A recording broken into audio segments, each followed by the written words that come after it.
जय श्री राम दोस्तों, मैं रीना चौहान आप सभी का स्वागत करती हूँ अपने यूट्यूब चैनल SR के टिप्स में। कैसे हैं आप सब? आशा करती हूँ अच्छे होंगे। आज एक वीडियो के साथ मैं जिसमें बताऊंगी कि अपने लड्डू गोपाल जी को लाड़ कैसे लड़ाएं। देखिए, सेवा तो करते हैं लेकिन सेवा के साथ साथ गोपाल जी को लाड़ लगाना भी बहुत ज़रूर है। जिस तरह से हम अपने बच्चों को डांटते धमकाते हैं, खवाते पिलाते हैं, लेकिन उसके साथ साथ एक मन में एक अनोखा ही प्रेम अलग होता है जो एक माँ की ममता होती है। आप किसी भी रूप में गोपाल जी को अपनाएं, लेकिन लाड़ लड़ाने के लिए मन अलग ही होता है। ये नहीं कि खाना खिलाया और छुट्टी, सेवा के लिए छुट्टी, हिला दिया धुला दिया, लेकिन ऐसे नहीं। मन के भाव, मन में जो हमारे लाड़ होता है गोपाल जी के प्रति, एक प्रेम आता है, वो कुछ अलग ही होता है। वो हम कैसे करें? अगर किसी वजह से हम बहुत मन हमारा करता है कि अपने गोपाल जी को लाड़ लड़ाऊं, कैसे इन्हें प्रेम करूं, मैं कैसे इन्हें निहारूं, मैं क्या करूं कि मेरे गोपाल जी खुश हो जाएं। तो इसके लिए हमें कुछ करने की ज़रूरत नहीं है। बस क्या है कि हमें अपना ही मन एकांत करना है और अपने आप से ही देखना है कि हमारे मन में कैसी भावनाएं गोपाल जी के प्रति हमारे आती हैं, जिससे कि हम अपने गोपाल जी को लाड़ लड़ाएं। और कैसे करें, क्या उन्हें खिलाएं, तो इन सब चीज़ों के बारे में आज मैं आपको बताऊंगी। तो चलिए वीडियो शुरू करते हैं। देखिए दोस्तों, जब हम सुबह को अपने गोपाल जी को उठाते हैं तो हमें अपने गोपाल जी कैसे लगते हैं कि एकदम खुशी खुशी से, मासूम से, प्यारे से। तो हमारे मन में सबसे पहले क्या आता है कि गोपाल जी को दूध, चाय, बिस्किट, इन सबसे पहले इनका नाश्ता कराऊं कि मेरे गोपाल जी सारी रात सोए हैं, कहीं भूख से उन्हें परेशान तो नहीं हो रही, उन्हें दिक्कत तो नहीं हो रही है। तो ये एक मन में भाव अगर आता है तो ये भी एक लाड़ है। देखिए दोस्तों, ये तो थी बात तो गोपाल जी को ले जाने की। अब बात आती है कि अब हम चल दिए घूमने के लिए, लेकिन जब हम घूमने जाते हैं तो क्या होता है कि हमारे गोपाल जी है तो हमारे साथ, लेकिन घूमते फिरते कहीं खाने का सामान मिलता है, कहीं फल है, कहीं फूल हैं, कहीं कोई खिलौने हैं, या कुछ चीज़ ऐसी जो हम देखने लेते हैं। तो इन चीज़ों को देखने से पहले हमारे मन में अगर ऐसी बातें आ जाएं कि मैं अपने गोपाल जी को ये चीज़ ले लूँ, मेरा लल्ला बहुत खुश होगा, तो ये भी एक लाड़ है। लाड़ लड़ाने के लिए हमें किसी चीज़ को खरीदने की, किसी की चीज़ की नहीं होती बात। बस अगर मन में हमारे ये विचार आ जाए तो समझ लीजिए वही लाड़ है, और हमारे गोपाल जी ऐसी भावनाओं से बहुत खुश होते हैं, बहुत प्रसन्न होते हैं। अब बात आती है गोपाल जी को रात को सुलाने की। जहाँ भी हम अपने गोपाल जी को लेकर जाते हैं, जहाँ हम अपने गोपाल जी को लेकर जाते हैं, वहाँ हमारे गोपाल जी के लिए कैसी व्यवस्था है, ये देखने के लिए भी सबसे पहले बहुत ज़रूरी बात है।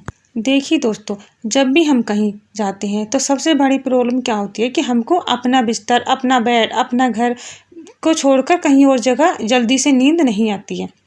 तो ऐसे ही विचार अगर हमारे मन में है तो हम जैसे ही अपने गोपाल जी को रात को सुला देते हैं या हम खुद भी सो जाते हैं, तो क्या होता है कि हमें नींद नहीं आती है।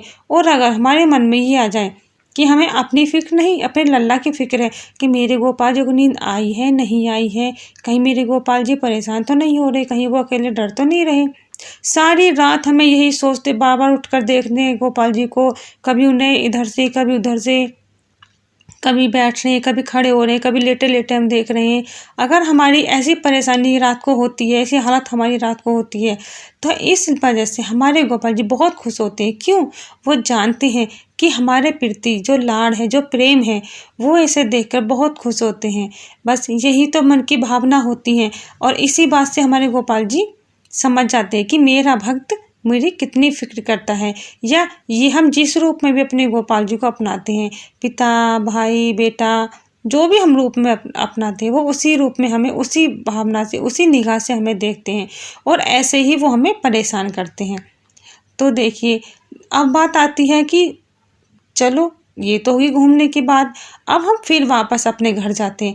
घर जाते समय जैसे ही हम अपने घर पहुंचते हैं, और सबसे पहले अपने गोपाल जी को, अपने लल्ला को आराम से बिठाएं, और बस उनके सामने बैठकर एक ही बातें कहें, देख लल्ला, मैं तो घुमा के तुझे ले आई, पर मैं तो बहुत परेशान हूँ। तुझे तो कोई परेशानी नहीं हुई होगी, लेकिन क्या तूने मेरी परेशानी के बारे में सोचा है? क्या तूने एक बार भी ये सोचा कि मैं भी थोड़ी इनकी मदद करूं? लेकिन हमारे गोपाल जी भी तो कुछ कम नहीं है।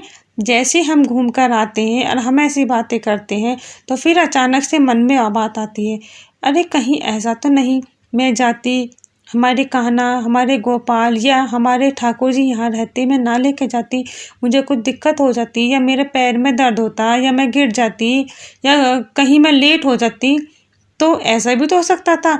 लेकिन इसके मतलब कि गोपाल जी ने मेरी तो मदद की है, मैं जैसे गई थी ठीक ठाक वैसे ही आ गई हूँ। एक प्रकार से देखें तो मेरे गोपाल जी तो मेरे साथ ही थे, मैंने उनका ध्यान रखा, उन्होंने मेरा ध्यान रखा। देखिए दोस्तों, ऐसा होता ही है, हर भक्त के साथ होता है। जब हम गोपाल जी को प्रेम भाव से लाड लड़ाते हैं, प्रेम भाव से उनकी सेवा करते हैं, तो वो कहीं ना कहीं कुछ ना कुछ तो हमें इशारा देते ही हैं। देखिए, ऐसी बात नहीं है कि जिस घर में गोपाल जी हों उस घर में चमत्कार ना हो, कुछ ना कुछ तो होता ही है। देखिए दोस्तों, भगवान खुद चढ़कर तो नहीं आते, लेकिन किसी ना किसी बात से, किसी ना किसी इशारे से वो हमारे उस काम को करवा देते हैं या हमारी परेशानियों को दूर कर ही देते हैं। ये समझने की बात है, समझेगा वही जो गोपाल जी से प्रेम करेगा, और प्रेम वही करेगा जिसके मन में गोपाल जी के प्रति सच्ची भावना होगी। यही थी मेरी कहानी, यही थी मेरे गोपाल जी के प्रति ला बातें तो और बहुत हैं। हर वक्त गोपाल जी मन में रहें, हर काम करते करते उन्हीं का सिमरन करते रहें, हर समय उन्हें निहारने का मन करे, हर समय उन्हीं के बारे में सोचते रहें। यही है लाड़, यही है प्रेम, यही हमारे गोपाल जी के प्रति सच्ची भावना है। इसी भावना के साथ बोलिए राधे राधे, हरे कृष्णा, जय श्री श्याम।